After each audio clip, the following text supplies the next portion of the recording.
Hi friends, welcome to Deekshan life style. இன்றைக்கி வீடியோவில் நம்ம என்ன பார்க்க போகிறோம் அப்படின்னா நான் வீட்டில் இன்றைக்கி கத்திரிக்காய் கருவாடு குழம்பு செஞ்சுருந்தேங்க. அது ரொம்ப டேஸ்ட்டாக நல்லா இருந்துச்சு. அது எப்படி ப்ரிப்பேர் பண்ணேன் அப்படிங்கிறத நம்ம இன்றைக்கி வீடியோவில் நம்ம பார்க்க போகிறோம். நம்ம வீடியோக்குள்ளே போகிறதுக்கு முன்னாடி நம்ம சேனலை நீங்கள் இப்போ தான் ஃபஸ்ட் டைம் பார்க்குறீங்க அப்படின்னா மறக்காமல் நம்ம சேனலை சப்ஸ்கிரைப் பண்ணிடுங்க.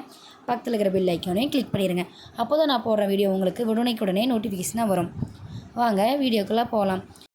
நான் ஃபஸ்ட்டு தீக்ஷன் குட்டிக்காக ஈவினிங் ஸ்நாக்ஸ் தாங்க நான் ஃபஸ்ட்டு ப்ரிப்பேர் பண்ணேன். தீக்ஷன் குட்டிக்கு நான் வெள்ளை சுண்டல் தான் ஈவினிங் ஸ்நாக்ஸாக ப்ரிப்பேர் பண்ணி கொடுத்தேன்.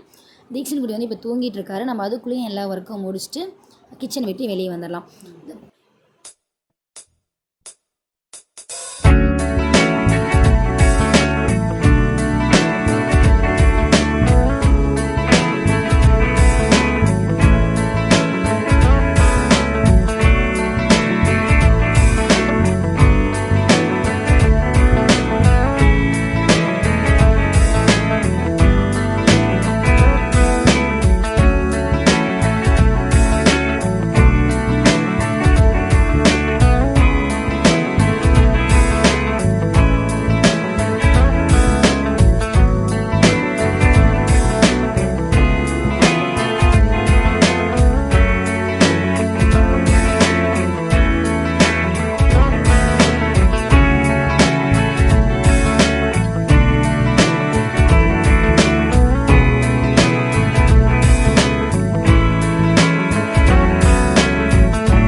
அவ்வளோதாங்க, சுவையான கத்திரிக்காய் கருவாடு ரெடி ஆயிடுச்சுங்க. இந்த வீடியோ உங்களுக்கு பிடிச்சிருந்தா லைக் பண்ணுங்கள், ஷேர் பண்ணுங்கள், கமெண்ட் பண்ணுங்கள். தேங்க்ஸ் ஃபார் வாட்சிங்.